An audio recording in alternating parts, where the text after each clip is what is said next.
pede para alguém, e vamos lembrar mais uma vez de pedir para nossa irmã, nossa amiga Soneca, né? A Eunice, que ela está melhorando bem, graças a Deus, está quase tendo alta. Ah, beleza, Laura. Então é isso aí. Então vamos dar início, né, a mais um estudo. A Laura mais uma vez se prontificou, emendou em 2 terças-feiras, já para estar auxiliando, né, aprendendo junto com a gente, né, e também passando alguns conhecimentos, né, porque tem sido muito proveitoso para todos nós, né. Vamos pedir aí, nosso irmão André vai estar fazendo a prece para nós, e aí a gente já imediatamente já passa a palavra para a Laura.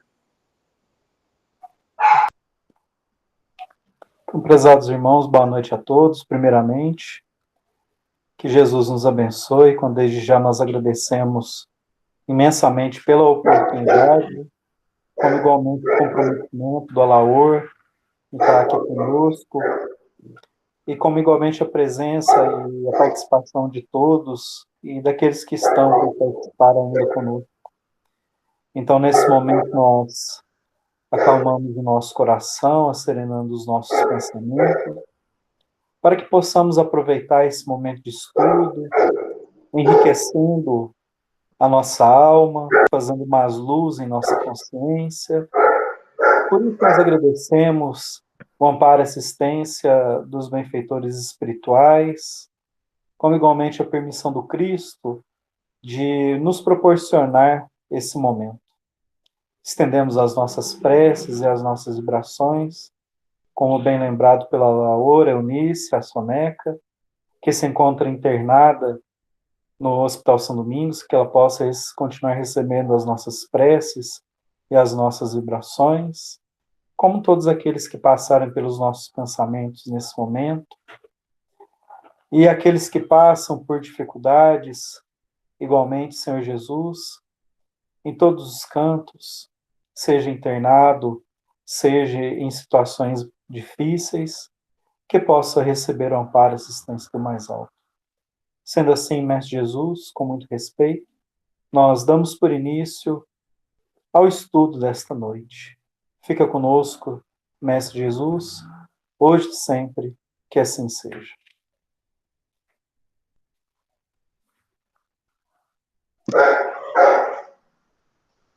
Então, prezados irmãos, que Jesus nos abençoe a todos, os encarnados e os desencarnados. Vocês devem estar ouvindo aí, ó, os latidos dos Zeus, porque parece que chegou alguém ali na porta. Não sei se está atrapalhando um pouco. Está atrapalhando? Não, tá, para mim tá tranquilo. Tranquila, Laura.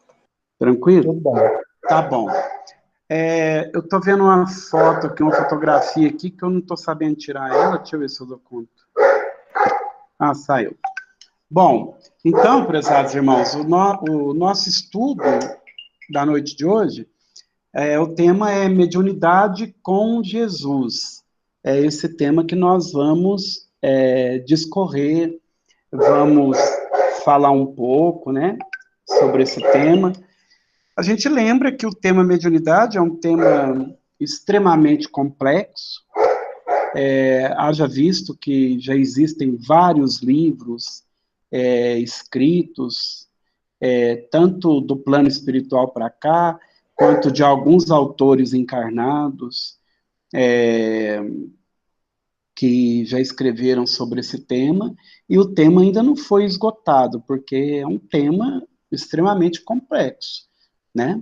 Então, nós vamos estudar um pouco sobre esse assunto. Depois, no transcorrer dos estudos, se alguém tiver alguma abordagem, fica tranquilo, a gente vai estudar tranquilamente aqui. Vamos começar. Então, na pergunta de número 625, no Livro dos Espíritos, Kardec pergunta assim: qual o tipo mais perfeito que Deus tem oferecido ao homem para lhe servir de guia e modelo? Então, a resposta é curta e objetiva: Jesus.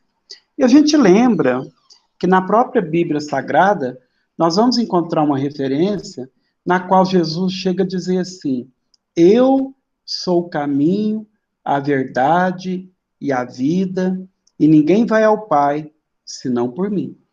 Então, na própria Bíblia, já tem essa referência, que Jesus é tudo na nossa vida. E nesse caso aqui, a gente observa que o nosso modelo, o nosso guia, é quem? É Jesus. Quer dizer, o guia e o modelo. Quer dizer, algo para ser copiado, algo para ser seguido. Então, é Jesus. E a gente lembra que Jesus é tão grande, mas tão grande, que ele não coube na história, né? Ele dividiu a história em antes e depois dele. Ele não coube na história. E no que se diz respeito à mediunidade, nós poderíamos perguntar, será que existe mediunidade sem Jesus? Conforme nós iremos avançando nos nossos estudos, nós vamos perceber que sim, né? Porque quando nós falamos em Jesus, mediunidade com Jesus, pressupõe o quê? Pressupõe responsabilidade, né? Honestidade, né? Harmonia, sublimidade, pressupõe ética, principalmente ética. Então, essa é a mediunidade com Jesus. Pressupõe comprometimento. Então, essa é a mediunidade com Jesus. E nós vamos ver que existem práticas mediúnicas onde não se tem ética, onde não se tem responsabilidade, onde não se tem comprometimento, onde não se visa o bem, né? Nós vamos perceber isso. Então, por que nós colocamos aqui Deuteronômio, capítulo 18, versículo de 9 a 12? É aquela passagem em que alguns irmãos de outras seitas religiosas, eles vão usar o argumento de que a Bíblia proíbe o espiritismo. A Bíblia condena o espiritismo. E eles estão enganados, estão equivocados. Por quê? Porque o espiritismo é uma palavra que surgiu do ano de 1857 para frente. Do ano de 1857 para frente, quando foi lançado o Livro dos Espíritos. Então, não tem como a Bíblia condenar uma coisa que nem existia. Mas nós vamos ter a infelicidade de ver algumas traduções bíblicas onde existe referência à palavra espiritismo, médiuns, e nessa época não existia a palavra espiritismo, nem médiuns. Por quê? Porque Allan Kardec surgiu com a codificação no ano de 1857. Mas a gente, repito, nós vamos ver essas citações bíblicas, por incrível que pareça, né? São as traduções que se fazem e fazem também estes ajustes capciosos. Vamos perceber isso. E por que nós colocamos aqui lançamento do Livro dos Médiuns em 1851? Para quem não sabe, o primeiro livro da codificação foi o Livro dos Espíritos. E depois, em 61, foi o Livro dos Médiuns. O Livro dos Médiuns é um livro de extrema importância para o movimento espírita.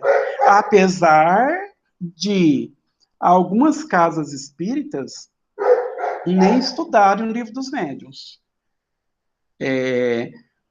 Os prezados irmãos aí que forem estudando, acompanhando o movimento espírita, vão chegar a perceber o que eu estou dizendo.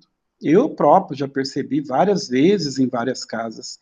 Não se estuda o Livro dos Espíritos como deveria estudar. Por quê? Porque o Livro dos Espíritos ele é uma verdadeira cartilha de orientação para os médiuns ou os pretensos médiuns, né? E a gente lembra que com o lançamento do Livro dos Médiuns, o que aconteceu?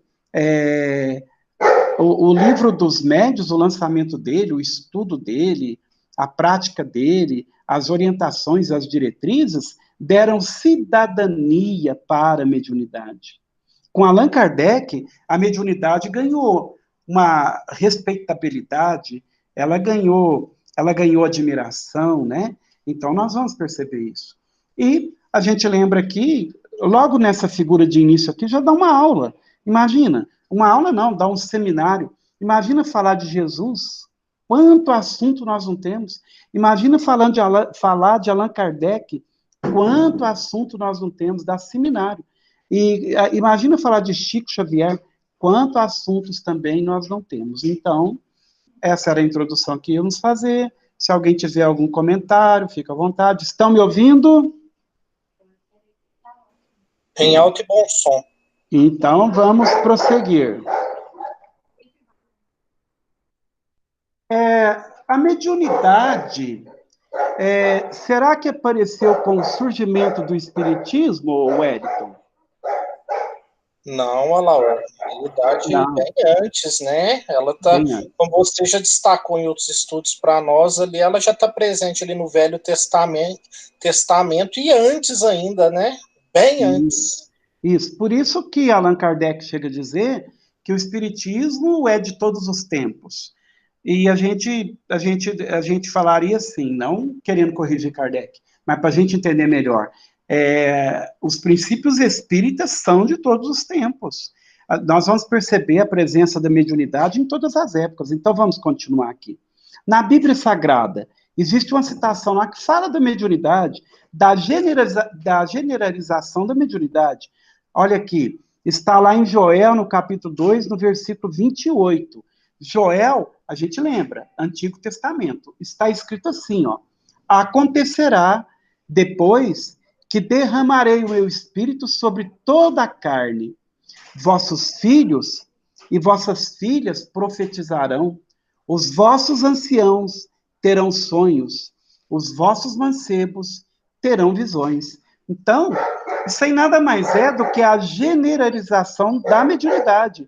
Ela iria alcançar todas as pessoas, ela iria alcançar todos os países. Então, a mediunidade hoje, nós poderíamos dizer que ela é algo universal. Ela é universal. Ela está em todos os países, em todos os locais, em todos os lugares. É muito difícil, eu arrisco a dizer isso, é muito difícil uma família na qual não se tenha acontecido um determinado fenômeno mediúnico. Eu arrisco a dizer que na família de todos os que estão me ouvindo aqui, existe um outro caso de uma percepção mediúnica, ou uma pessoa que viu um espírito, ou uma pessoa que conversou com o espírito, ou sentiu uma presença. Na minha família tem vários casos, né? Acredito que na de vocês também. Então, nós falamos da Bíblia, a gente lembra que o espiritismo não surgiu, né? A mediunidade não apareceu com o surgimento do espiritismo. E no livro No Invisível, de Leon Denis, olha que interessante. No Invisível, Leon Denis, olha o comentário dele. Se interrogarmos os Vedas da Índia, os templos do Egito, os mistérios da Grécia, os recintos de pedra da Gália, os livros sagrados de todos os povos, por toda parte, nos documentos escritos, nos monumentos e tradições, encontraremos a afirmação de um fato que tem permanecido através das vicissitudes dos tempos. E esse fato é a crença universal na manifestação das almas libertas de seus corpos terrestres. Esse livro, essa citação está no livro No Invisível, de Leon Denis, no capítulo 6. Posso continuar, gente? Posso continuar? Posso Pode. continuar, Wellington? Pode, Olaor. Sim. Estão me ouvindo? Alguém tem alguma pergunta? Segue, dama. Então, vamos seguir, Luiz. Vamos seguir. Então, no livro dos médiuns, no capítulo 14, no item 159, nós vamos encontrar esse comentário de Allan Kardec. Todo aquele que sente num grau qualquer a influência dos espíritos é por esse fato médium. Essa faculdade é inerente ao homem, não constitui, portanto, um privilégio exclusivo. Por isso mesmo, raras são as pessoas que dela não possuam alguns rudimentos. Pode, pois, dizer-se que todos são mais ou menos médiums. Essa citação está no capítulo 14 do Livro dos Médiuns, do item 159. Ô, André, tá me ouvindo? Oi, Laura, tô tranquilo.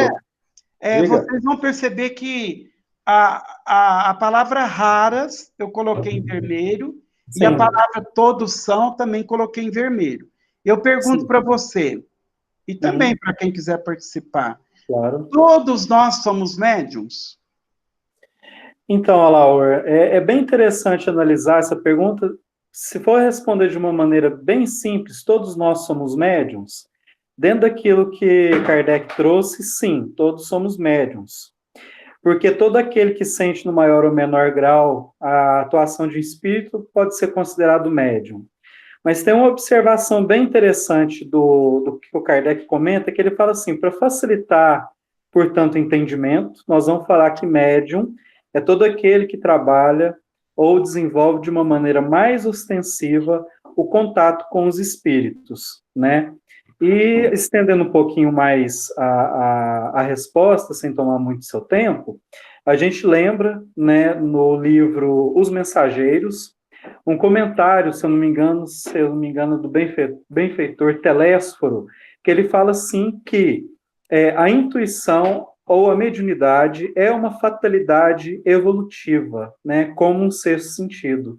Então, todos nós estamos em via de desenvolvimento, um em um maior grau, outros em um maior grau, outros menor grau, mas podemos dizer que sim. Certo, André.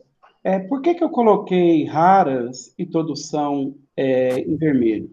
É porque, André, na atualidade, nós temos visto alguns pesquisadores espíritas, alguns espíritas de renome, que estão defendendo a tese de que nem todos somos médiums. A gente ouve os espíritos falar, André Luiz fala, Emmanuel fala, Dr. Odilon fala, né, que todos somos médiums. Porque, olha, eu vou falar para vocês aí que estão me ouvindo, não sei quantos estão participando aí, que eu estou vendo só os slides aqui, por enquanto.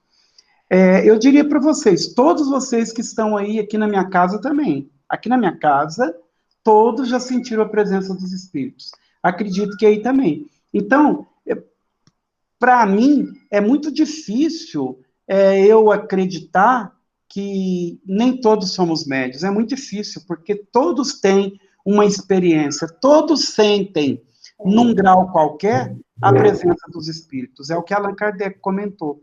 Mas, eu repito, vocês vão pegar alguns estudos no YouTube de alguns pesquisadores que estão defendendo que nem todas as pessoas possuem mediunidade, que nem todos são médiums, mas eu estou dizendo isso a título de curiosidade. Eu, Alaor, pelo que eu tenho visto, pelo que eu tenho acompanhado, eu tenho a convicção plena de que todos têm percepções mediúnicas. A única diferença que existe é o que o André comentou. Existem os chamados médios ostensivos e os médios que têm uma percepção transitória. Agora, os médios ostensivos são aqueles que têm uma convivência, um contato regular com os espíritos. E os médios de percepções transitórias, eles têm uma percepção uma vez ou outra na vida e às vezes não voltam a repetir aquelas percepções, aquelas experiências. O Luiz, o André, sabe quem que é esse médium aqui? Quem que é esse médium? Só antes de você responder a pergunta, Laura, eu também compartilho do seu pensamento nesse sentido. E assim, né, Laura, até mesmo aquele indivíduo que não tenha nenhuma noção, nenhum entendimento do que é espiritismo, do que é mediunidade, e até não acredita, mesmo assim, no seu dia a dia, em algum momento da sua vida, sem ele saber, ele sentiu, ele percebeu alguma coisa que ele interpretou como algo estranho, como algo anormal, que ele não deu importância, mas naquele momento, por mesmo que tenha sido uma única vez, ele teve uma interação com o espírito e nem sequer se deu conta, né, vamos dizer assim. Então, eu compartilho com você também a mesma ideia, viu, Laura? É porque eles se baseiam, André, nessa afirmação de Kardec. Por isso mesmo, raras são as pessoas que dela não possuem alguns rudimentos. Ele usou o termo raras, só que até hoje, conforme a minha própria vivência que eu disse, de 38 anos de estudo, de acompanhamento no movimento espírita, enfim, eu percebo que todas as pessoas sentem, sim, a presença dos espíritos num grau qualquer. E alguém sabe quem que é esse médium aí que está psicografando?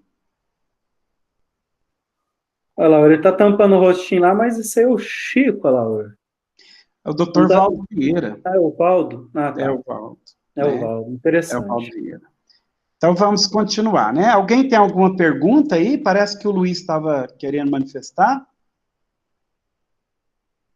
Não? Não, eu ia falar que não é do Chico. Ah, tá, não é. É verdade, é o Dr. Valdo. Na foto. Então vamos continuar, né?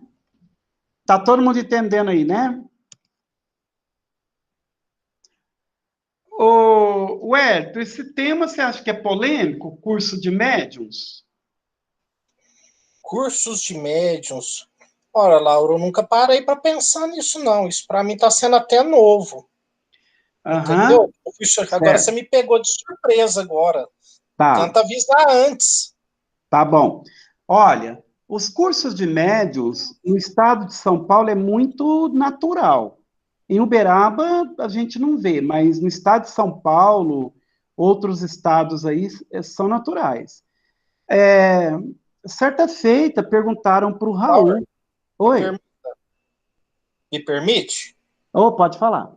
Então, o curso de médiums, pelo menos aqui, que eu tenho aprendido, né? Principalmente na irmã Valquíria, e ainda lá para trás, nós aprendemos o nosso curso de mediunidade. Ele tem início no trabalho fraterno, seja dentro da casa espírita ou não, né? O exercício, eu, pelo menos hoje, na minha concepção íntima, lógica, pelo que eu tenho aprendido, que o médium, ele deve começar a trabalhar a sua mediunidade com Jesus através do trabalho, da caridade, com os valores cristãos. Agora, curso de médium, isso aí para mim eu não tinha ouvido falar, não, Laura. Sim, no estado de São Paulo, repetindo, existem esses cursos. E certa feita, vocês podem consultar, eu não sei exatamente onde está, eu estava pensando que talvez essa referência está no livro Diretrizes de Segurança, que é um livro fininho, mas é um livro grandioso, em que Divaldo Pereira Franco e Raul Teixeira respondem várias perguntas, mas eu acho que não está lá, não. Eu não me lembro onde, mas perguntaram para o Raul Teixeira a respeito do curso de médiuns. E ele destaca dois extremos. Um deles, o positivo. Tudo aquilo que se fala em aprendizado é positivo. Então, o curso de médium ele é positivo. Por quê? O que as pessoas fazem lá no estado de São Paulo, em São Paulo? Eles estudam sobre mediunidade. E, no final, eles adquirem um diploma. Eles estudam tanto a parte prática quanto a parte teórica da mediunidade. Então, a parte teórica é louvável, todo estudo amplia nosso entendimento, nossa compreensão, enfim. Então, é positivo. Agora, tem um lado negativo, que o Raul comenta. O que não pode acontecer é uma pessoa terminar um curso de médium, porque ele ganha um diploma, ele ganha uma carteirinha, lá no estado de São Paulo é muito comum fazer isso, ele pegar aquele diploma, chegar no centro espírita e achar que ele já é médium. Olha o que Kardec comenta no Livro dos Médiuns, na introdução. Olha que interessante.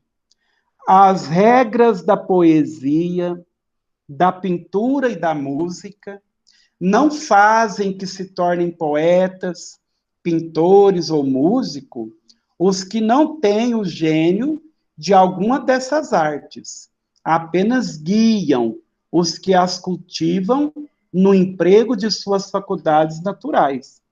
Allan Kardec, na introdução do Livro dos Médiuns, ele faz essa referência, ele faz essa justificativa, querendo deixar claro que o estudo do Livro dos Médiuns não iria transformar, por exemplo, estou citando exemplo, não iria transformar, por exemplo, o André num Chico Xavier, não iria transformar o Alaor num Dr. Valdo Vieira, não iria transformar, por exemplo, a Eliane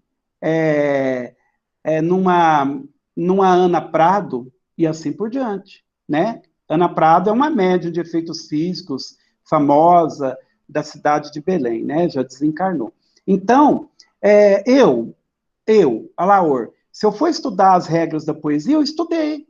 Quando eu comecei a receber versinhos dos espíritos, eu estudei. E aí, o que virou? Não virou muita coisa, não. De vez em quando eles aparecem. De vez em quando. E se eu estudar as regras da poesia por mim mesmo, para eu ficar fazendo versinhos ou coisa do tipo, se eu depender de poesia para sobreviver, eu vou morrer de fome. Então, o que fica claro? Kardec quer dizer o seguinte, só porque alguém vai estudar o Livro dos Médiuns, não quer dizer que essa pessoa vai virar médium, não. A pessoa, em relação à mediunidade, a pessoa tem que possuir o germe. Ele fala isso, o germe da mediunidade. Mas eu queria deixar uma coisa clara, que talvez poucos saibam.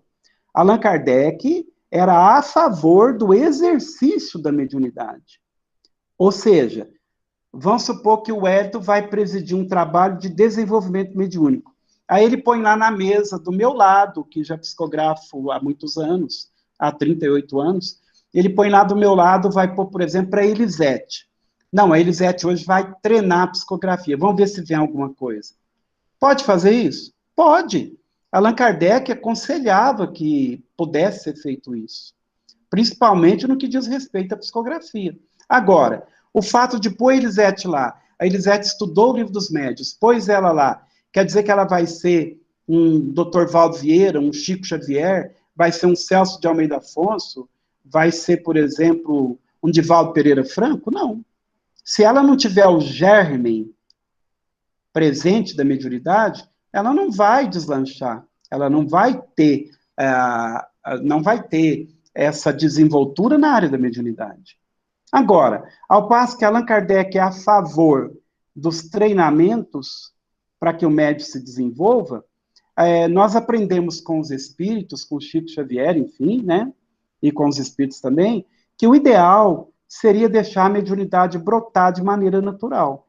Todos esses médiuns aí que eu comentei com vocês, a faculdade mediúnica brotou de maneira natural.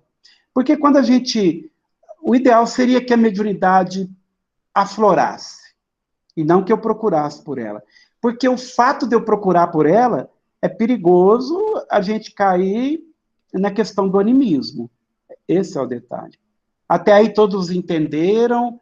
Posso continuar? Porque querem comentar alguma coisa? Querem comentar alguma coisa? Alguém? André? A parte está tranquilo, Velar, tá entendido. Mas deu para entender, né? Espera aí só um Tá. pouquinho, está chegando um gato aqui, eu vou chamar a Iriane para me ajudar aqui. Ele invade aqui, ó. Ó, então, prezados irmãos, deu para entender o fato da gente estudar as regras da poesia ou da pintura. Por exemplo, eu gosto muito de pintura também, sempre gostei, principalmente tentar fazer rosto. Mas eu nunca estudei também, não sei, e não tenho vocação para isso. Então, mediunidade também tem que ter uma certa vocação, acho que dá para entender, né? Podemos ir para frente? Sim, podemos. Outra coisa que eu queria comentar, prezados irmãos, é o seguinte, a mediunidade, alguém falou mais para trás, acho que foi o André, a mediunidade, de maneira alguma, ela é patrimônio dos espíritas. Ela não é patrimônio dos espíritas. Nós, espíritas, não temos nenhuma patente registrada falando que a mediunidade é nossa, que a mediunidade é dos espíritas, de maneira alguma. É por esse motivo que nós vamos ver médiuns espíritas e médiuns não espíritas. Agora, olha o quanto a coisa fica complicada, o quanto a coisa fica grave quando, acompanhando o médium, a gente tem o termo espírita. Médium espírita. Existem médiums sem ser espíritas. Por exemplo, na época em que aconteceu aquele fato lamentável daquele médium, que a gente até pede preces, o João de Deus, muitas pessoas ficaram nos questionando. Falou, lá mesmo na empresa que eu trabalho, muitas pessoas falaram assim, aí o que o seu espiritista está fazendo? A gente queria lembrar que o João de Deus, ele próprio não se declarava médium espírita. Ele se declarava um médium. Creio, até um médium católico, porque lá tinha tipo um altar, tinha santos, isso, aquilo. Mas ele não era um médium espírita. Então, quando, acompanhado da palavra médium, nós encontrarmos o termo espírita, aí é complicado. Porque aí pressupõe o quê? Pressupõe que nós somos seguidores das diretrizes de Allan Kardec, somos seguidores das diretrizes de Jesus, somos seguidores da ética que encontramos em Jesus, da ética que Kardec recomenda. Então, tem o termo espírita acompanhando, é complicado. Mas se tem o termo só médium, eu posso ser um médium católico, um médium da Umbanda, eu posso ser um médium materialista, eu posso ser qualquer coisa. Nos Estados Unidos, por exemplo, é muito comum. Tem médiums lá, mas não se declaram médiums espíritas. Eles cobram, eles estão infiltrados, às vezes, no trabalho da polícia, para descobrir crimes, aquela coisa toda. São médiums, mas não são médiums espíritas. Aí está a diferença. Então, vamos continuar.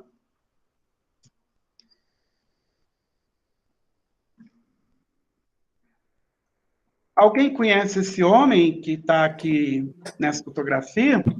Esse eu conheço. Quem Zé que é? Arigó. Mora aí pro seu lado aí? Morava, né? Morava aqui pertinho, rapaz. Já estive lá no museu dele. Bem Em interessante. Congonhas, né? Isso. Então, para quem não sabe, é o Zé Arigó. Quem que foi o José Arigó? O José Arigó, assim como o Chico Xavier, que é o maior médium de psicografia do mundo, o José Arigó, na minha opinião, não vi ainda ninguém que superou ele em relação à faculdade mediúnica das cirurgias. José Arigó era um homem da roça, roceiro, não sabia nem conversar direito. E ele fazia cirurgias com canivete enferrujado. Foi estudado pela NASA, então ele era um médium, ele foi o primeiro médium que surgiu no mundo que era o instrumento do Dr. Fritz, aquele médico alemão. Então, José Arigó, ninguém superou ele nessa questão da faculdade mediúnica. Teve os seus problemas, vários problemas, assim, relacionados à questão da mediunidade. Ele foi condenado por exercício ilegal de medicina, ficou preso durante um certo período. E lá na cadeia, quando ele ficou preso, virou um auê danado, porque até o delegado levava familiares lá para ele fazer uma intervenção cirúrgica. Delegados, carcereiros, enfim, virou um auê danado. E ele trabalhava. A gente lembra do Paulo também, né? Do apóstolo Paulo, quando ficou encarcerado, também atendia o povo lá que procurava ele. Então, olha que interessante essa pergunta. Quem são os médiums? Se a gente achar que o médium é o bambambam, o médium é uma pessoa diferenciada, o médium é um ser privilegiado, o médium é uma pessoa que tem um dom divino, a gente vai estar equivocado. Olha quem são os médiums. É Emmanuel que fala. Está lá no livro que chama Emmanuel, na página 66 e 68. Os médiums, em sua generalidade, não são missionários na acepção comum do termo. São almas que fracassaram desastradamente, que contrariaram sobremaneira o curso das leis divinas e que resgatam sobre o peso de severos compromissos e ilimitadas responsabilidades, o passado obscuro e delituoso. Olha só quem são os médiuns. Na realidade, eu sempre digo isso, a mediunidade, para o meu caso pessoal, funciona como um instrumento de resgate. A própria irmã Valquíria já deixou isso claro inúmeras vezes, né? Eu me lembro que quando, desculpe eu usar a expressão eu, mas só para ilustrar, quando eu tive a ideia de fundar a Casa Espírita, Lar Espírita Irmã Valquíria, é lógico, fundamos ela com o apoio da equipe, porque sem equipe a gente não faz nada, né? Mas quando eu tive a ideia inicial, eu lembro direitinho, quando ela propôs alguns trabalhos, que ela conversou comigo muito, ela dizia o seguinte, se um dia você concluir parte daquilo que nós estamos planejando concluir juntos, não se sinta uma pessoa boa.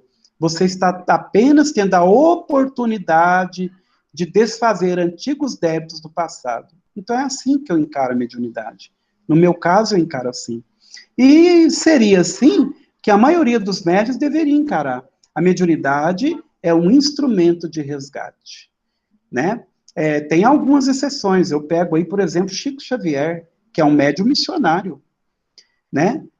Eu pego aí, por exemplo, Divaldo Pereira Franco, na área da oratória, é um missionário, é uma pessoa que não tinha ninguém que se equiparava a ele. Hoje, sim. Hoje temos bons oradores do nível dele. Eu posso dizer que temos, sim. Tá? Até aqui deu para entender quem são os médiums? Posso continuar? Alguém tem alguma pergunta? Alguém tem alguma pergunta? Estão me ouvindo? Beleza. Beleza. Deixa eu te fazer uma pergunta. Pode fazer, Luiz. Você já viu algum caso, conhece alguém, de que, assim, talvez tinha alguma mediunidade, não transitória, como você disse, e aí essa pessoa começar a estudar e não ter mais um episódio da mediunidade, talvez a vidência, a sensibilidade. E o que você acha disso? Olha, eu conheço casos, sim, até no movimento espírita, de espíritas, conheço sim, que começou a estudar, começou a participar, e elas ficaram focadas em outra coisa. Então, a mediunidade, às vezes, ela funciona como um chamativo. Já viu aquele dizer? Uns vão pelo amor, e outros vão pela dor. Então, tem pessoas que entram no espiritismo pelo amor. Tem pessoas que nasceram em berço espírita. Tem esse privilégio, né? E desde pequenos são conduzidos para o espiritismo através da mãe, do pai, da avó, enfim, dos familiares, né? E tem uns que entram no espiritismo, vamos dizer assim, capegando, né? Em dificuldade, foi o meu caso pessoal, eu entrei no espiritismo por causa da mediunidade. Mas eu já vi sim, Luiz, e a pessoa entrou, a mediunidade foi um chamativo, mas depois a pessoa equilibra e consegue lidar com aquilo ali, e às vezes as percepções desaparecem e a pessoa vai fazer outra coisa, vai ser um escritor, vai ser um passista, vai ser um orador, entendeu? Mas eu já vi sim. Um exemplo que eu dou do meu pai. O meu pai não era espírita, não era católico, não era nada. Ele se dizia católico, mas não frequentava igreja, não frequentava nada. Meu pai teve alguns episódios de faculdades mediúnicas que eram bem transitórias. Aparecia e às vezes sumia. Eu tenho um exemplo de um médico lá na usina. Esse médico, ele me contou que uma única vez na vida dele, ele já era jovem, com seus 17, 18 anos, 16, não sei. Ele conta que eles tinham um rapaz que cuidava de uma chácara deles lá, tipo um sítio, sei lá, e ele era muito amigo desse rapaz. E ele conta que quando o rapaz desencarnou, um belo dia, ele estava deitado, estava acordado, estava deitado já para dormir, a luz estava apagada, e de repente ele viu uma pessoa, ele viu que apareceu uma certa luz no ambiente, e ele viu uma pessoa de costa. De repente a pessoa vira para ele falou assim, que ele até perdeu a fala. Ele viu o amigo dele que havia desencarnado, uma única vez. Ele falou que nunca mais viu. Então a mediunidade tem esses mistérios, entre aspas, essas nuances, esses detalhes, essas sutilezas que a gente não entende também, né? Deu para entender? Sim, ótimo. E a gente lembra, Obrigado. quando a gente fala de médiums, a gente lembra da Dona Ivone do Amaral Pereira. Muitos médiums, muitos espíritas chegam a dizer, chega a colocar a Dona Ivone como uma missionária. Eu não coloco como uma missionária. É opinião minha. Posso estar enganado, mas eu vou dizer por quê. A Dona Ivone se comprometeu muito na questão do suicídio. Ela chegou a se suicidar, se não me engano, em duas encarnações seguidas, ou 3, eu não sei. Do ponto de vista fisiológico, era para ela renascer com problema, por exemplo, de um comprometimento na fala, um comprometimento motor, e ela reencarnou como médium. E o maior trabalho que a Dona Ivone desenvolveu foi com suicidas. Olha o livro Memórias de um Suicida, né? Olha o trabalho dela com suicidas. A Dona Ivone tinha o hábito de folhear os jornais e encontrou lá fulano desencarna se jogando de um prédio, por exemplo.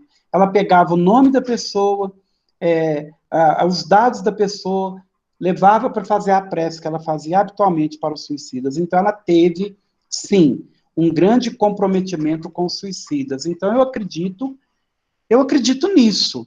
Eu posso estar enganado. Se alguém quiser opinar, fica à vontade.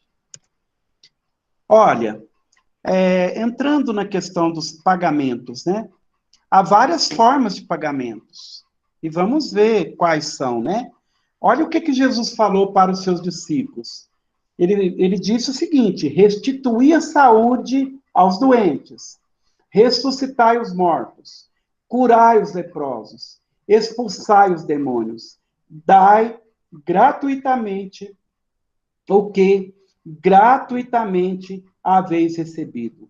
Então ele convocou os discípulos para o trabalho, mas ele fez uma imposição. Olha, vocês vão restituir a saúde dos doentes, vão ressuscitar os mortos, vão curar os leprosos e vão expulsar os demônios. Mas eu exijo, entre aspas, eu imponho uma condição. Esse trabalho todo tem que ser de graça.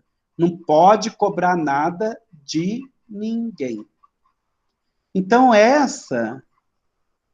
esse é o verdadeiro propósito da mediunidade espírita, da mediunidade em que se tenha Jesus como o modelo e como guia.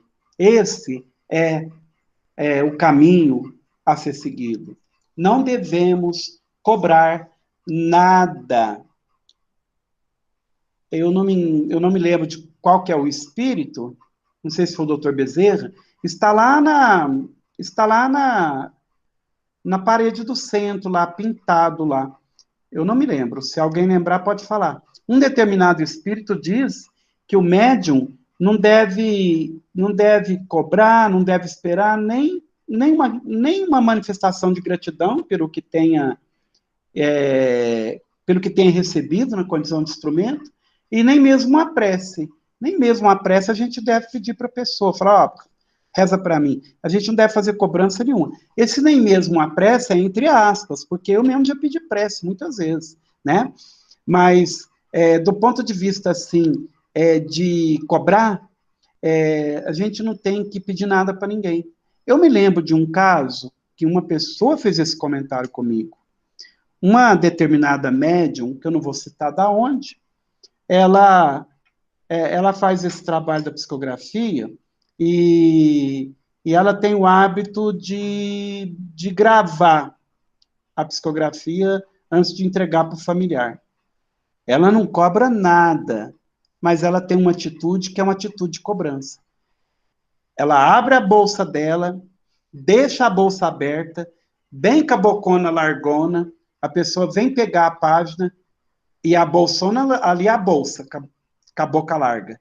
A pessoa vem pegar a página e se a pessoa se sentir à vontade, se a pessoa quiser, coloca lá um dinheiro na bolsa dela, joga lá dentro.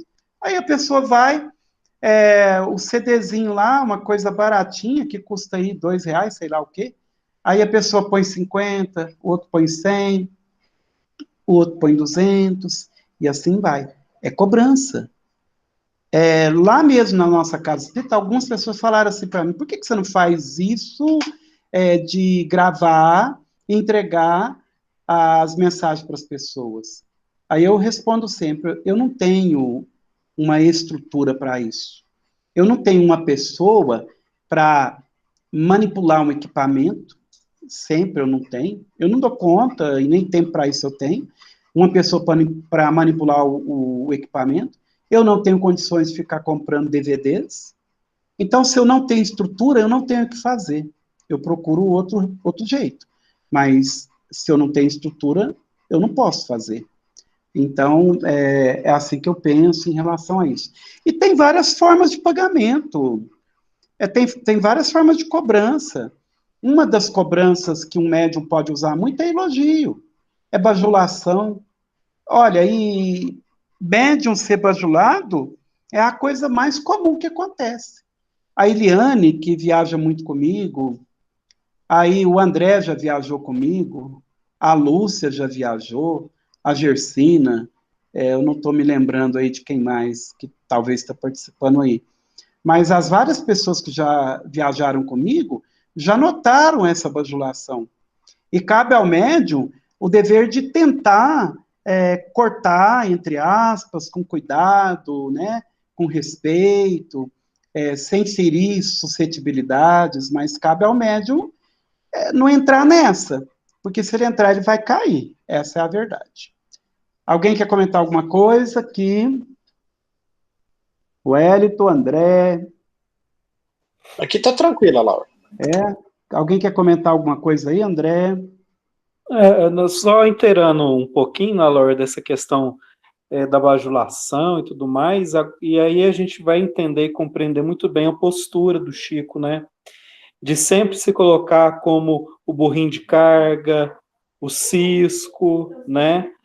Para dar o exemplo do que pode ser algo muito, mas muito perigoso, né? Dessa supervalorização, né? Desse ego inflamado que pode acontecer com o médium, e isso é algo muito perigoso. Então, a gente vê e entende mais do que nunca a postura do Chico nesse sentido. Exatamente. Exatamente, André, muito bem lembrado.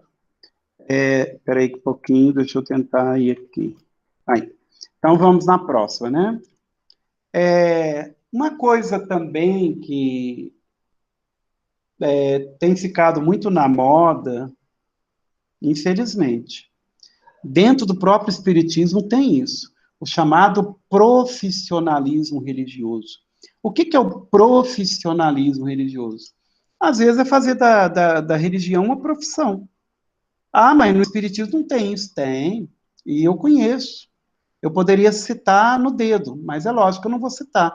Mas tem pessoas vivendo do Espiritismo, vivem do Espiritismo, né? Médiuns vivendo do fruto da mediunidade. Médiuns que escrevem livros e vivem disso. Então, nós temos que tomar cuidado com o profissionalismo religioso. Olha o que Allan Kardec comenta no Evangelho, no capítulo 26. Ele comenta o seguinte: esse dom deve ser de Deus, esse dom Deus lhes dera gratuitamente para alívio dos que sofrem, e como meio de propagação da fé. Jesus, pois, recomendava-lhes que não fizessem dele objeto de comércio, nem de especulação, nem meio de vida. Aqui ele está falando do quê? Da mediunidade de cura, que na época de Jesus era muito difundida. Pode-se dizer que a mediunidade que mais se difundiu na época de Jesus foi a mediunidade de cura, né? A gente lembra que os apóstolos curavam e conseguia devolver a saúde para as pessoas, né? Então, Jesus deixa claro, Kardec fala, que não poderia fazer desse dom um objeto de comércio, um meio de vida, né? Então, que serve para nós também, nem de especulação ou coisa do tipo. Então, profissionalismo religioso. Vamos supor que o André deixa de trabalhar e aí ele alega lá no centro, olha, eu sou vice-presidente lá do Irmã Valquíria, eu estou muito atarefado lá, tem muita tarefa, e a partir de hoje eu conversei lá com a Laor, com a Eliane, com a Juliene, o Dudu, a partir de hoje eles vão me dar um salário. Eles vão me dar um salário equivalente ao que eu ganhava lá no laboratório. Tá certo, Luiz? Eu acho que não. Eu não acho, não, eu tenho certeza que não, né? É o profissionalismo religioso. Então, para nós espíritas, não existe espaço para isso. Se nós vermos alguma pessoa vivendo disso, vivendo do espiritismo, vivendo dos livros que ela produz na condição de médium, o problema é dela, com a consciência dela, né? Mas a gente tem que fugir disso, o profissionalismo religioso. A gente tem exemplos, principalmente, sem crítica nenhuma, é uma análise, é um estudo, principalmente os nossos irmãos evangélicos. Eu e a Eliane, quando fomos em Caruaru a primeira vez, que foi o ano passado, nós até iríamos esse ano também, não fomos por causa da pandemia. Mas quando a gente foi a primeira vez em Caruaru, nós tivemos a felicidade, sim, porque é um exemplo de vida, nós ficamos conhecendo um pastor, e esse pastor virou espírita. Nós ficamos conhecendo um pastor lá que estava frequentando o centro, inclusive participou do nosso estudo, em que nós citamos várias passagens bíblicas, né? Imagina, diante de um pastor que era o coordenador da região ali, de Caruaru ali, né? Que Caruaru está ali em Recife, ali naquela área ali. Então, esse pastor foi nos levar ao aeroporto depois para a cidade de Recife, para pegar o avião, enfim. E ele foi conversando conosco mais ou menos uma hora e pouco. Olha, ele nos contou cada coisa. O salário dele, na época que ele era pastor regional, oscilava em torno de 30 mil, 28 mil. E ele falava para nós que levava uma vida de rei mesmo, de rei. Levava uma vida de ostentação mesmo, ele, a esposa, os filhos e tal. E depois surgiu um certo vazio existencial nele, um familiar passou por uma experiência muito triste lá, ele teve um questionamento tão intenso que ele acabou largando de ser pastor. Então, ele vivia em função de ser pastor. E um salário de 30 mil. Ele ostentava. Ele morava em verdadeiros palacetes, em verdadeiras mansões. A família dele tinha do bom, do melhor e mais um pouco. Então, é o profissionalismo religioso que nós temos que evitar. Dentro do espiritismo não existe espaço para isso. Nós vamos ver mais para frente aí. Olha o que Allan Kardec comenta no Livro dos Médiuns, no capítulo 28, no item 308. A faculdade mediúnica, mesmo restrita às manifestações físicas, não foi dada ao homem para ostentá-la nos teatros de feira, e quem quer que pretenda ter às suas ordens os espíritos para exibir em público, está no caso de ser, com justiça, suspeitado de charlatanismo ou de mais ou menos hábil prestidigitação. Olha que interessante. A mediunidade não foi concedida para ir aos teatros de feira. Hoje em dia, não estamos criticando, estamos fazendo uma avaliação racional, baseada nas orientações de Kardec. Hoje em dia, a gente vê vários médiuns aí, principalmente na mídia, que dão verdadeiros shows. Dão verdadeiros shows. Então, a mediunidade não é para isso. Hoje em dia, eu comento muito com alguns amigos pessoais, hoje em dia, um médium, se ele não tomar cuidado, ele se promove na mídia sem o auxílio da Globo, sem o auxílio da TV Integral, sem o auxílio da TV Bandeirantes. Ele se promove a nível mundial. Ele se promove, tem vários médios se promovendo. Tem vários. É só dar uma olhada na mídia que nós vamos encontrar. Então, nós temos que tomar cuidado. Por esse motivo, eu vou contar um caso pessoal. É por esse motivo que um dia a irmã Valquíria falou assim para mim, quando eu for realizar esse trabalho de psicografia em outras cidades, ou em Uberaba mesmo, ela sempre comenta assim, entra mudo e sai calado. A gente vê que tem determinadas pessoas, determinados médicos que gostam de pegar o microfone, interagir com as pessoas, falar até demais, mas o meu lema é esse, entra mudo e sai calado. Ela sempre comenta assim, não se exponha mais do que a mediunidade já te expõe. Então, é uma questão de bom senso, é uma questão de discrição. Então, eu, pessoalmente, Alaor, procuro ser discreto. Vocês, todos que me conhecem, vão concordar com o que eu estou dizendo.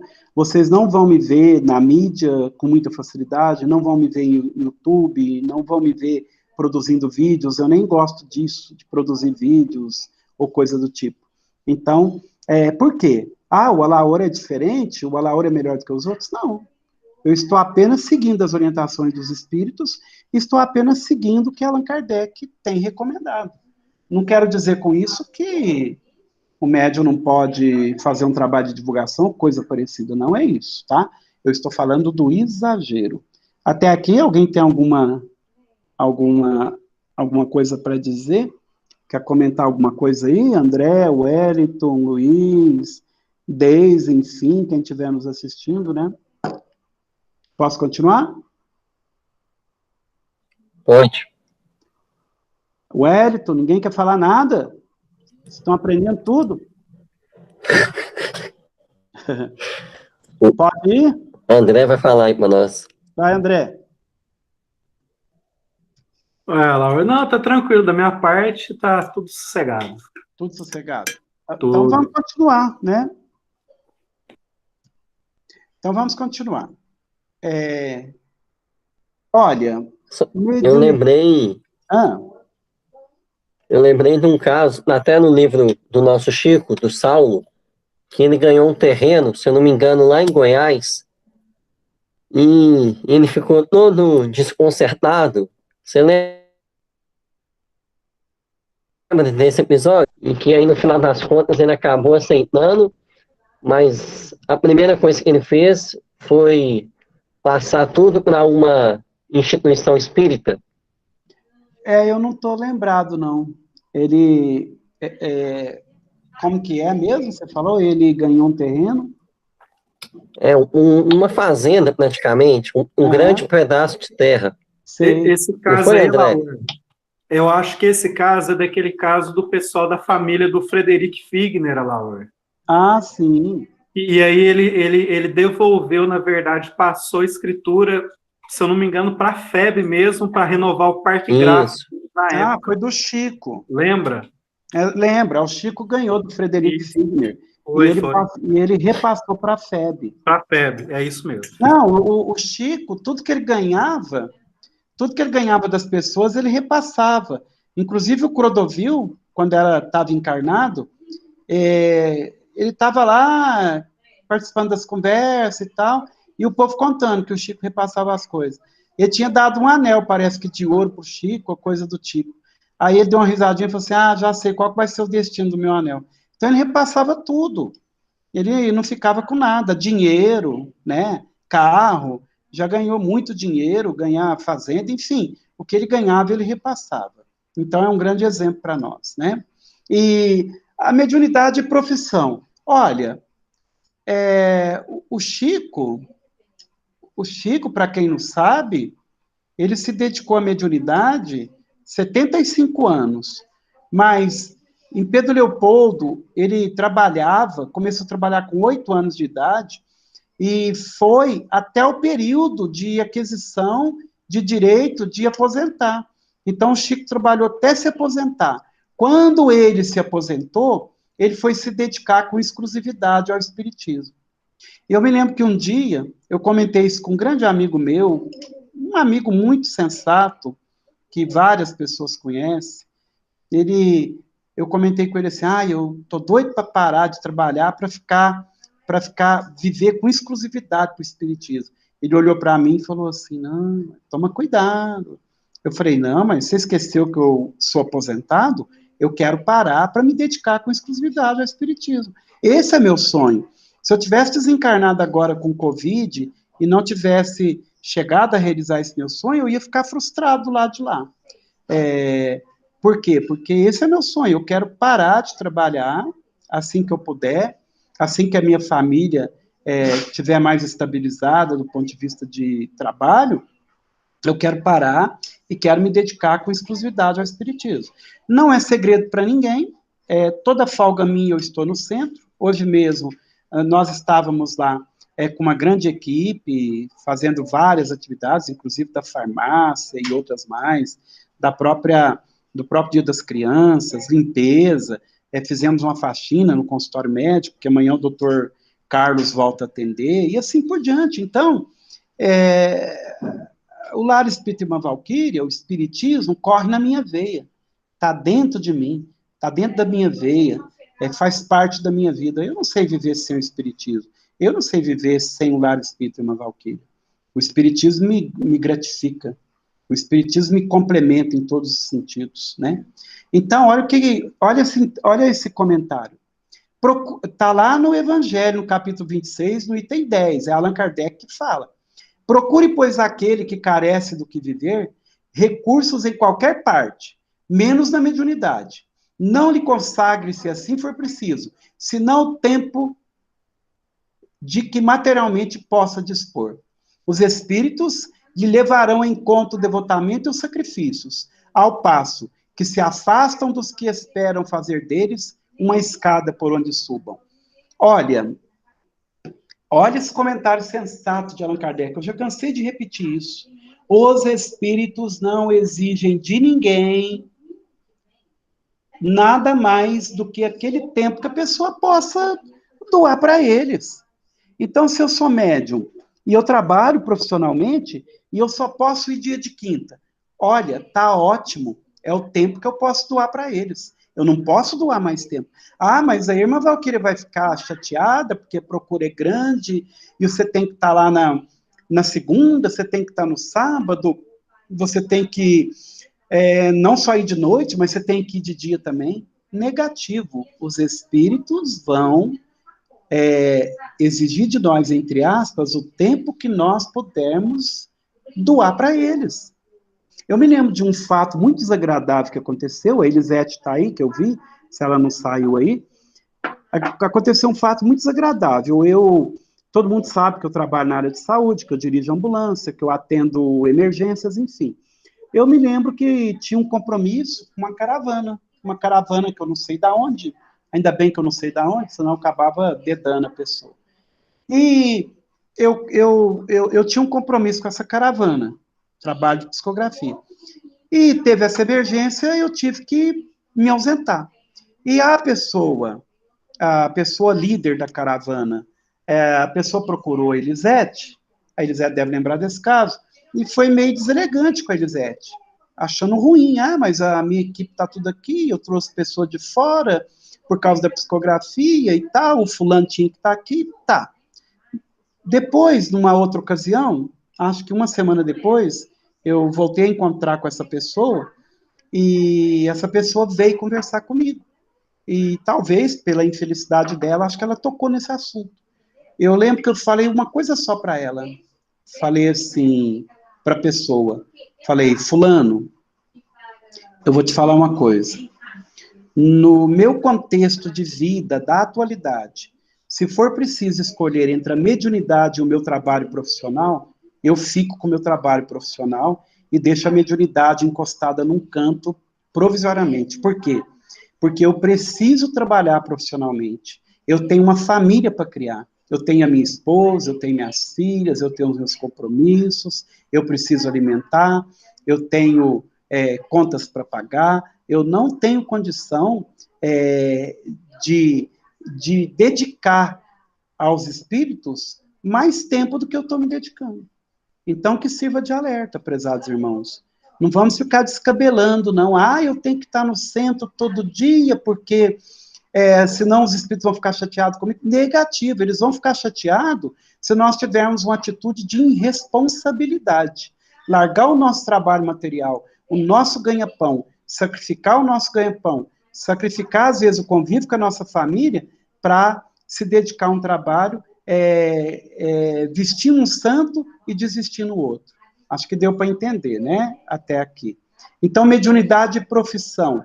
Temos que trabalhar, temos que ter a nossa profissão, temos que ter o nosso ganha-pão, sem nenhum vínculo com a mediunidade, tá?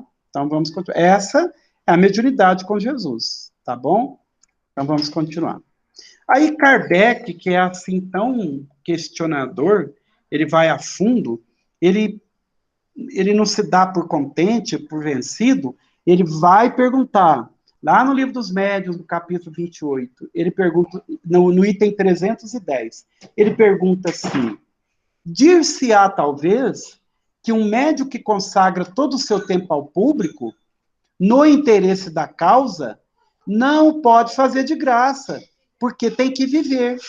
Mas é no interesse da causa ou no seu próprio que ele o emprega? Não será antes porque vê nisso um ofício lucrativo? A tal preço, sempre haverá gente dedicada. André, olha aí, André, a bronca do homem. Laura, um verdadeiro chamado de atenção, né, pra gente, Senhora, né?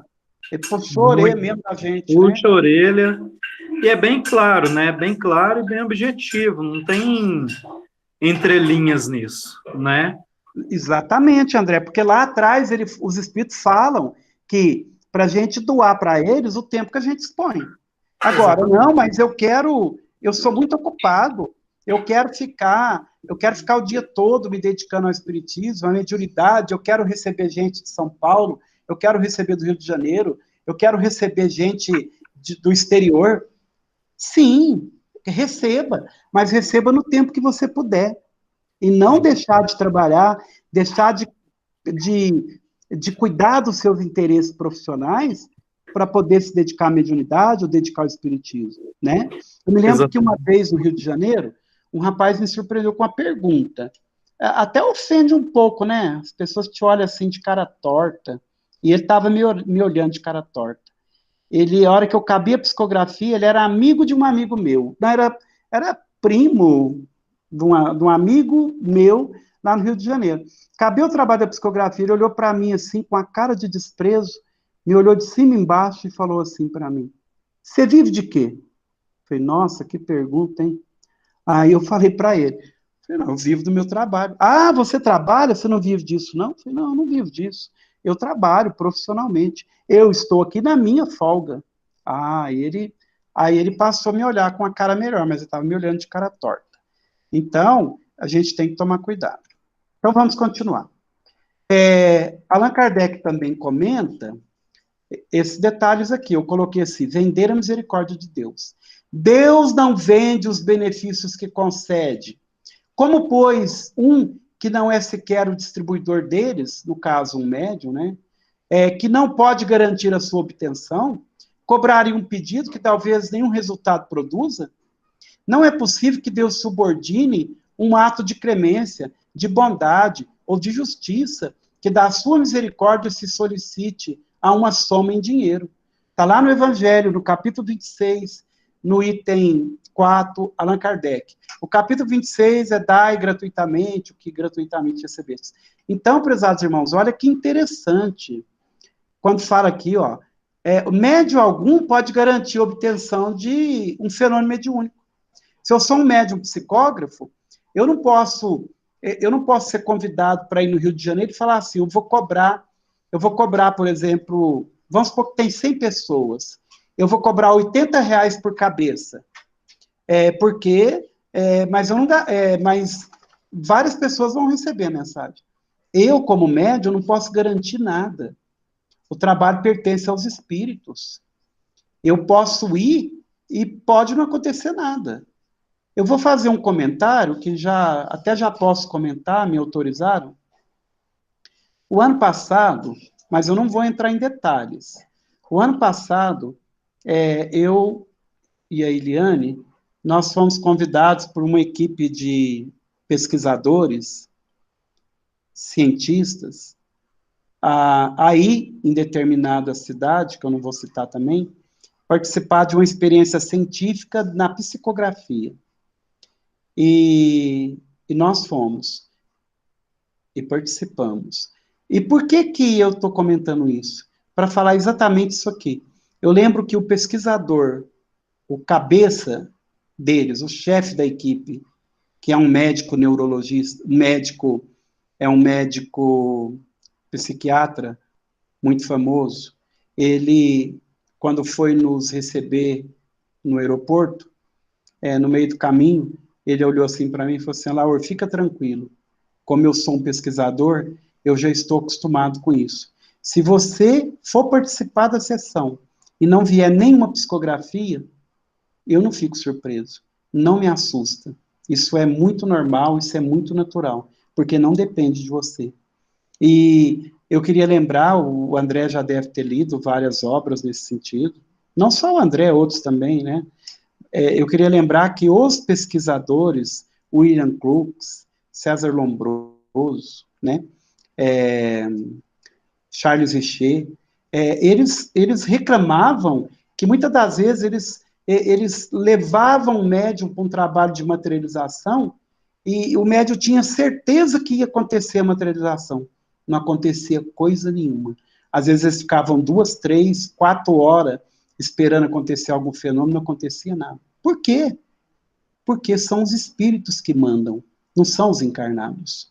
Eu lembro que uma vez o Medrado, aquele médium famoso lá da Bahia, de pintura mediúnica, ele comenta que ele foi convidado para participar de uma sessão mediúnica. E ele nem consultou os espíritos. E foi. Aí ele chegou lá, ele falou que preparou aquela mesa toda, preparou as tintas e tal, e ele tem evidência, de repente ele olhou para a plateia e estava sentado, logo ali nas primeiras fileiras, com certeza, banco, cadeiras espirituais, né? Ele viu todos sentados, os pintores. Aí ele olhava para os pintores e acenava com a mão para eles virem, né? E eles fazendo com o dedo que não. Aí um deles, que era o chefe, falou assim, você não foi convidado? Você não nos consultou, você foi convidado. Então pinta você mesmo. Aí falou, não, mas o senhor não pode fazer isso comigo. Falou, então tá, dessa vez nós vamos te salvar. Mas da próxima nós não vamos te salvar. Então eles quiseram deixar claro o quê? O trabalho é dos espíritos. Só vai acontecer o fenômeno mediúnico se os espíritos quiserem. Se não quiserem, não vai acontecer. Por isso que Chico Xavier, olhem lá, no Pinga Fogo, por volta de 75, lá, que foi na TV Tupi, que está gravado no YouTube, olhem lá no final, quando o apresentador fala assim para ele, você pode psicografar uma mensagem para nós? Vamos tentar. Não pode garantir nada. Aqui no Irmã Valquíria, várias pessoas já viram eu ficar ali um tempão com a mão no rosto e não vi nada. Ah, mas não veio por quê? Não sei. Não sou eu que mando no trabalho. O dia que eu mandar no trabalho, eu deixo de ser médium. Aí eu estou sendo guia. Mas, por enquanto, quem manda no trabalho são os espíritos. Por enquanto, não. Tem que ser sempre eles, né? Então, vamos continuar. Alguém tem algum comentário até aqui? Posso continuar? Pode continuar, André? Sim. Então, vamos lá. Pode continuar, Olha, Laura, manda bala. esse primeiro aqui é o Chico, né? Alguém conhece esse senhor do meio, que está de terno? Valdo Vieira. Não. Ninguém conhece? Eu não vou falar, não. Vou deixar para o final. Ah, não Gente, sei eu não. peguei esses médiuns aqui como exemplo de médiuns comprometidos, de médiuns que têm as suas profissões, de médiuns responsáveis, de médiuns honestos, de médiuns que não fazem da mediunidade um meio de ganho de qualquer espécie. Então, vamos falar o que vocês conhecem. Vamos falar aí para mim. Fala aí alguém, o André, o Edson, fala, ou o Luiz, fala o que vocês conhecem aí, vai falando para mim. Tem a Dona Ivone, A Dona Ivone, Celso, o Celso, o Bacelli, Orlando. o Marcele, e os outros? O Orlando. O Orlando. Tá faltando a sua foto, Laura. Faltou minha foto? É. Então, vocês não conhecem esse do meio, entre a Dona Ivone e o Chico, e não conhecem o último aqui. A Eliane está falando aqui quem que é. Esse do meio é um médico que, inclusive, é meu amigo, é psicógrafo, ele recebe muitas mensagens do André Luiz, é o doutor Antônio Godoy Filho, lá da cidade de Ituiutaba. Esse homem é um exemplo para mim. Os dois que eu pego aí de exemplo, o Chico e o doutor Antônio Balduí. O doutor Antônio Balduí, ele é um exemplo de discrição, ele é um exemplo de uma pessoa que fica na dele, ele é um exemplo de uma pessoa que não quer aparecer, é um exemplo de uma pessoa que trabalha caladinho, produzindo livros maravilhosos.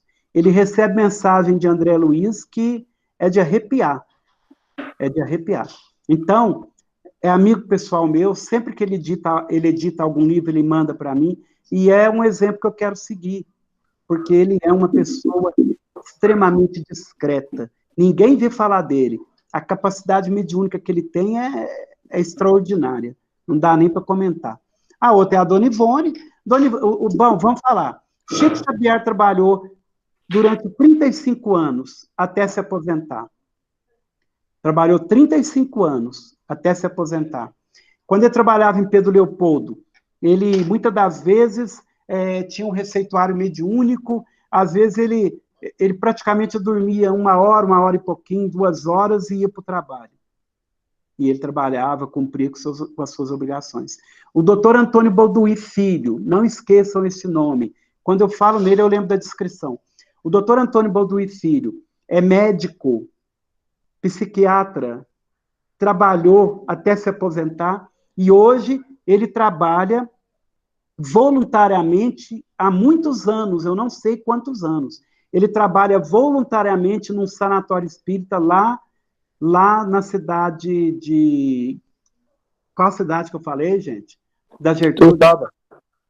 Ituiutaba. Ele trabalha como médico voluntário e diretor do sanatório. Então, é um exemplo. Dona Ivone do Amaral Pereira. Dona Ivone trabalhava na humilde tarefa da costura. Ela trabalhava como costureira. Viveu uma vida de extrema pobreza. Dona Ivone chega a contar no livro Nos Domínios da Mediunidade que ela, para psicografar, ela juntava folhas, talvez os mais novos aí não vão lembrar, mas os mais velhos vão lembrar. A Deise, eu, a Eliane, a Dona Cida, ou os mais velhos que tiver aí vão lembrar.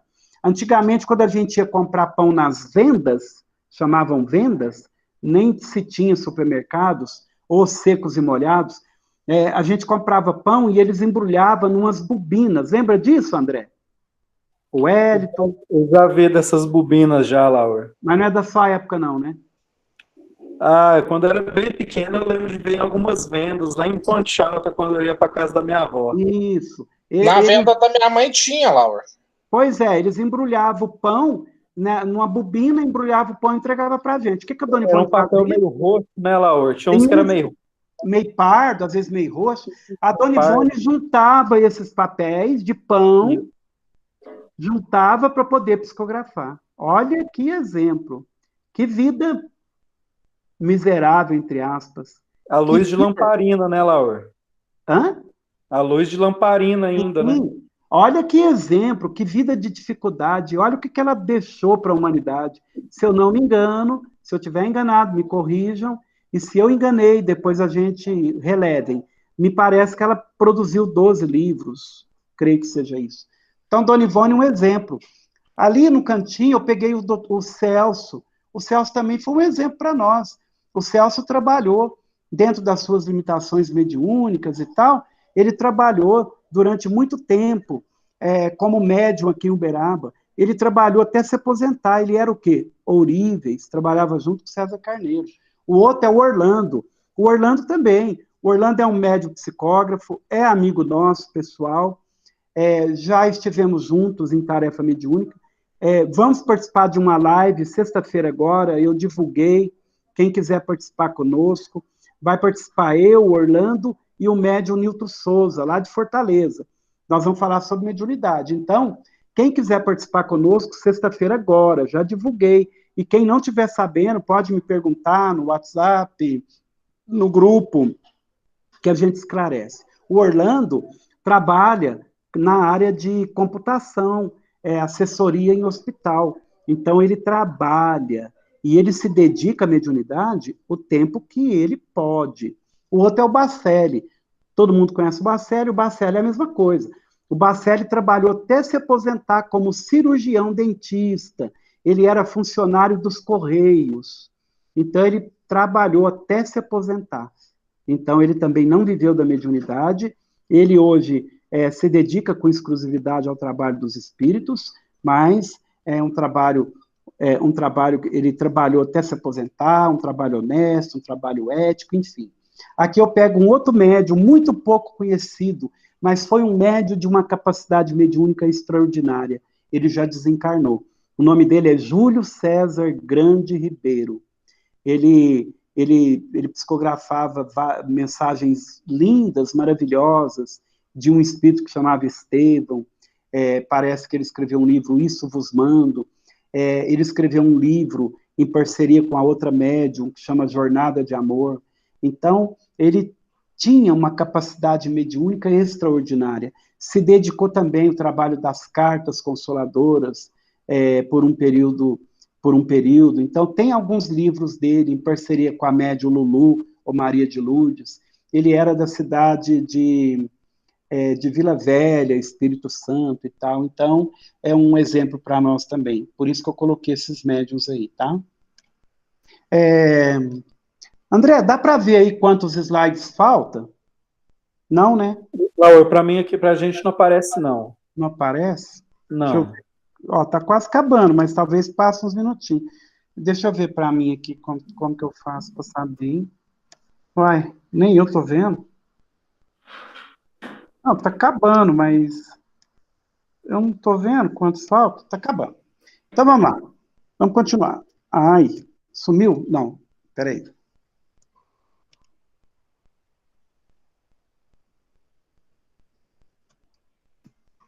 Ai, sumiu. Peraí. Sumiu aí? Não, aqui tá a tela, tá aparecendo normal ainda. Tá aparecendo? Tá, aqui tá. Ai, meu Deus. É duro ser cru na coisa. Peraí. Ai. Peraí que eu vou chamar os universitários aqui. Peraí. Tá certo. Ah, não. Consegui. Doutor? Aí. Olha, lá na Bíblia Sagrada, nas epístolas de Paulo, na primeira epístola aos Tessalonicenses, no capítulo 2, no versículo 9, olha o que Paulo fala. E a gente não consegue entender porque muitas pessoas querem viver chamado profissionalismo religioso. O meu sumiu de novo, não sei o que eu aprontei aqui. Olha o que ele fala. Irmãos, certamente vocês se lembram do nosso trabalho esgotante e da nossa fadiga. Trabalhamos noite e dia. Ai, André, esse trem danou aqui, peraí. O que virou aí para vocês? Agora saiu da tela de apresentação, está na tela até inicial. Pois é, não é essa. Então, agora vai lá na tela que você quer apresentar e clica em cima dela, onde você está aí. Então, estou procurando ela. Isso, Ó, aí, tá quase acabando. Isso, apareceu. Apareceu. Tá Clica aí. acabando mesmo, tá? Isso, vai lá. Aí. Agora clica em modo de apresentação na barra embaixo, Laura. Lá no copinho? Isso, isso. Aí deu? Beleza, aí, voltou. Então, olha o que ele falou. Irmãos, certamente vocês se lembram do nosso trabalho esgotante e da nossa fadiga. Trabalhamos noite e dia para não sermos pesados a ninguém, enquanto lhes pregávamos o evangelho de Deus. Gente, o apóstolo Paulo, ele tinha uma profissão, não tinha? Alguém lembra da profissão dele? Tecelão. A Eliane contou aqui. O apóstolo Paulo era tecelão. Ele fazia as tecelagens dele lá e ele vendia esse produto. Então, ele não vivia às custas da igreja, às custas dos colegas lá da igreja que tinham mais dinheiro para patrocinar ele ou coisa do tipo. Olha o exemplo, prezados irmãos. Olha o exemplo. Vamos continuar. Olha, acho que todo médium deveria ler essa referência que está no livro de Maria João de Deus, a mãe de Chico Xavier, o segundo livro psicografado pelo Chico, Cartas de uma Morta. Olha que maravilha que a mãe dele falou para ele. Que maravilha! Seja a tua mediunidade como harpa melodiosa. Porém, no dia em que receberes os favores do mundo como se estivesses vendendo seus acordes, ela se enferrujará para sempre. O dinheiro e o interesse seriam azinhavres nas suas cordas. Olha que maravilha, olha que conselho de mãe, olha que conselho de um espírito evoluído, espiritualizado. Então, o que ela está querendo dizer? Meu filho, não faça da sua mediunidade nenhum tipo, um instrumento de qualquer tipo de ganho. Ganho de dinheiro, ganho de poder, ganho de notoriedade, ganho de fama. Porque o médium, na realidade, se ele não tiver a cabeça centrada, a cabeça no lugar, o médium, na realidade, ele vive tudo isso aí que eu comentei. Ele vive com a fama, ele vive com o poder, vive um certo poder, uma certa autoridade, um certo status, uma certa notoriedade, né? Então, o médium tem que tomar muito cuidado. Mas no caso aqui da mãe do Chico, ela está falando sobre a cobrança. Então, o médium não pode cobrar nada de ninguém. Tem que ser um trabalho extremamente de graça. Não pode cobrar nada. E um dia, uma pessoa que nos convidava para ir numa determinada cidade, ele fez um comentário e eu também fiz um com ele.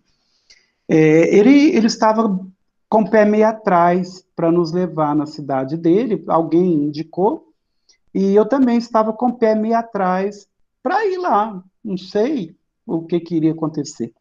E lá eu fui. E foi tudo diferente do que ele imaginava, tanto da minha parte quanto da parte dele.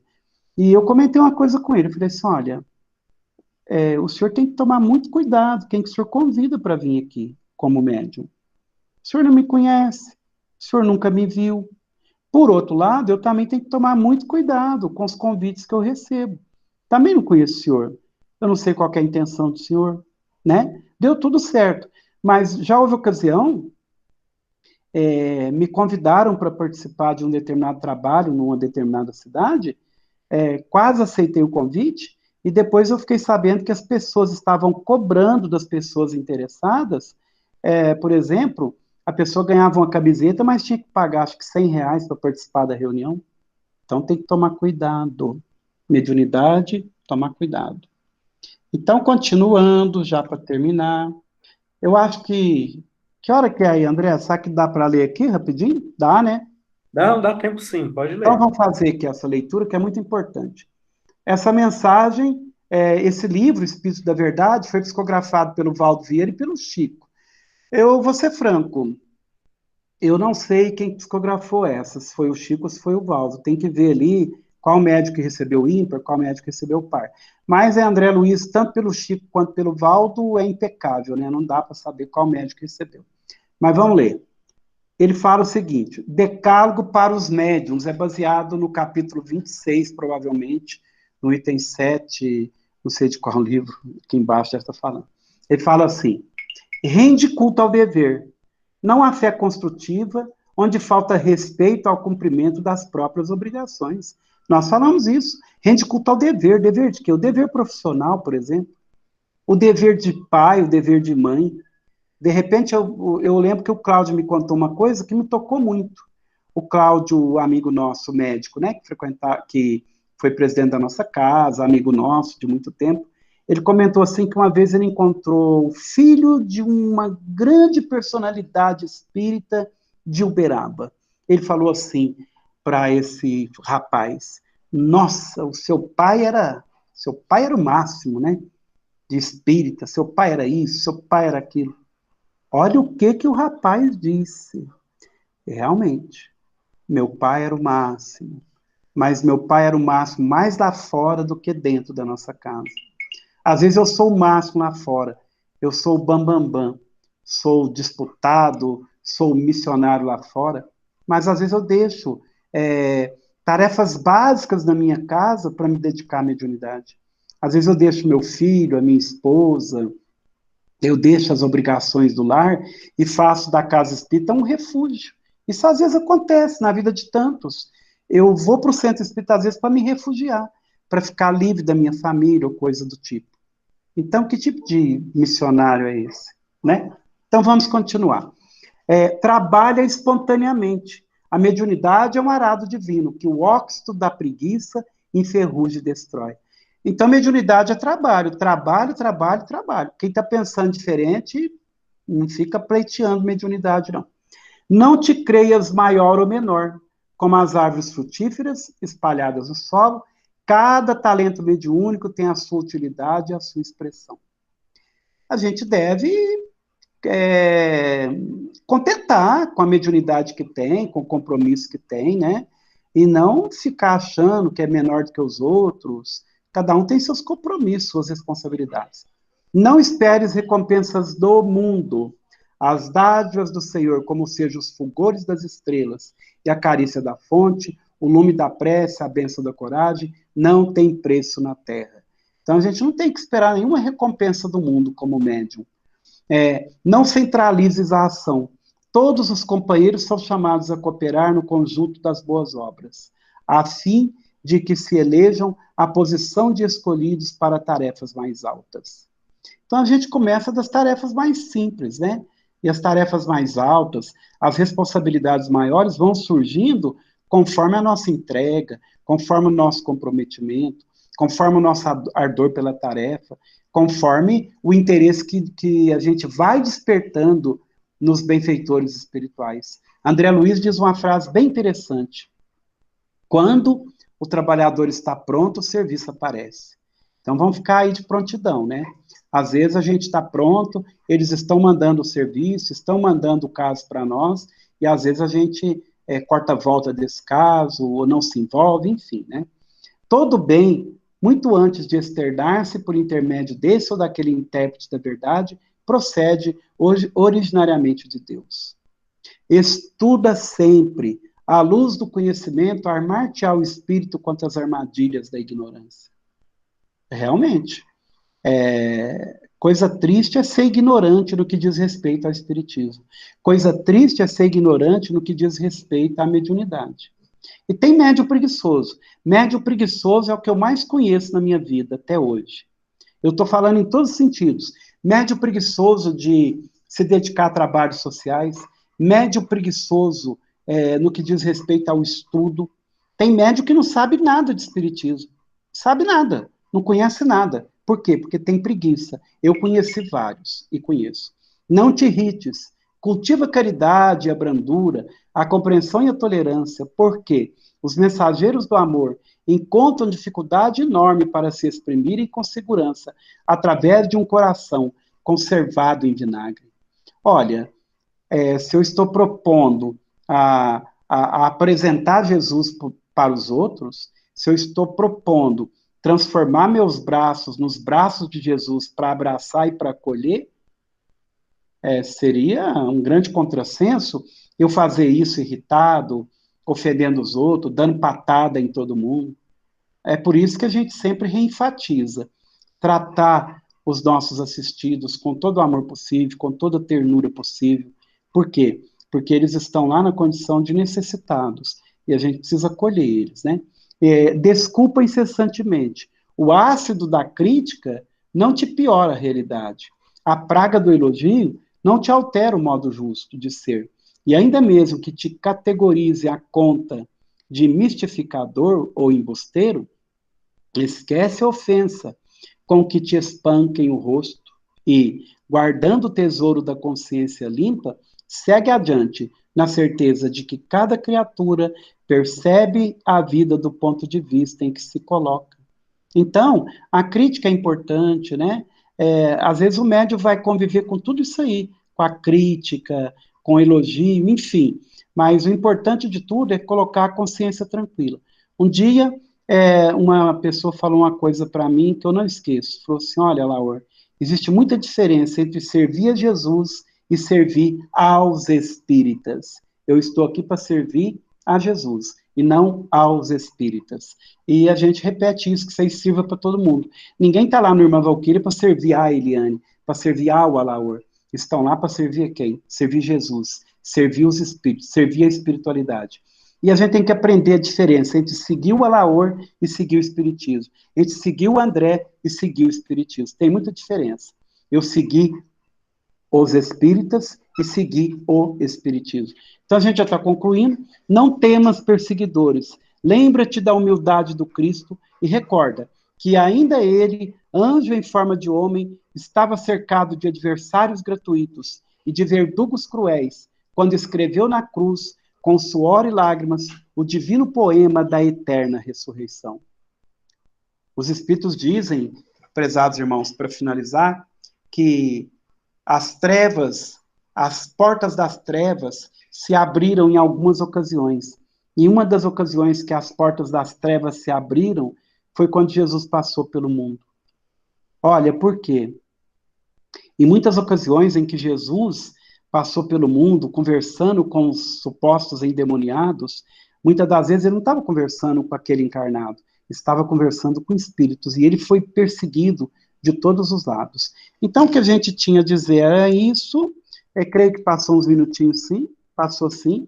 Eu peço desculpa aí pelos minutinhos que passou. Lembrando que também começou atrasado, né? Eu devo ter perdido aí uns 10 minutos de atraso e tal. Então, é isso. O que eu tinha a dizer era isso. Se alguém concordar, alguém quiser fazer alguma pergunta, algum comentário, fique à vontade aí. O André, o Wellington, o Luiz, enfim, todos. Espero que tenham assimilado o nosso estudo. Fizemos com muito amor, com muito carinho, com muito respeito a todos, né?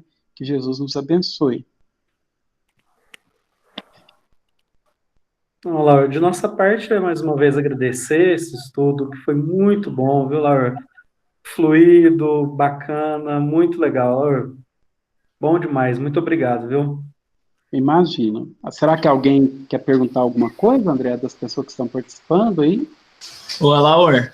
Oi. Eu queria lembrar a todo mundo que o estudo está sendo gravado, então se alguém quiser rever, quiser passar para outras pessoas, é só solicitar aí que eu envio lá no grupo. Eu acredito, na verdade, que não vai dar para enviar no grupo pelo tamanho do estudo, né? Porque o vídeo vai ficar grande. Mas eu compartilho aí no Drive e se precisar de ajuda para acessar o Drive, para assistir, só me chamar. Ótimo, viu, Janique? Parabéns aí pela iniciativa. Creio que a gente já deveria ter feito isso antes, né? Porque ajuda muito, né? Ajuda muito, sim, tá? Então, eu agradeço a todos e se ninguém tem nada para dizer, né? A gente encerra a nossa participação, mas se alguém tem algum comentário, né? pode ficar à vontade, tá bom? Laura, nós que agradecemos aí, tá? Mais uma vez. Você emendou 2 terças-feiras aí. Tenho certeza que você deve ter muitos materiais guardados aí para estar falando sobre novos assuntos para a gente. E sei que sobre mediunidade ainda você teria muito para falar, como você deixou bem claro isso no início, né? Da sua fala, né? Que é um tema muito amplo, né? Que demanda muito estudo, muito conhecimento, viu? Eu particularmente vou falar por mim, mas tenho certeza que é o sentimento de todos, tá? Eu me sinto muito gratificado em poder estar aprendendo aqui terça-feira, não só com você, mas com todos. Relembro que já para a próxima terça-feira aí nós estamos esperando um voluntário aí, tá? Para estar conduzindo mais um estudo para a gente. E se não tiver um voluntário, o André vai indicar alguém por livre, espontânea força e pressão, porque o estudo não pode parar, não é mesmo, Laura?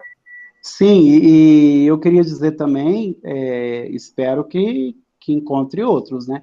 Eu queria dizer também que se precisar, a gente tem mais material, a gente vai colaborar, a gente repete também, fiquem tranquilos, tá? Tá bom. Tá escutando aí, né, Luiz? Escutei, eu entendi a direta. Tá? Então, você tá na próxima terça podia ser o Luiz, velho. O Luiz já ganhou, ué. Pode ser, Landré?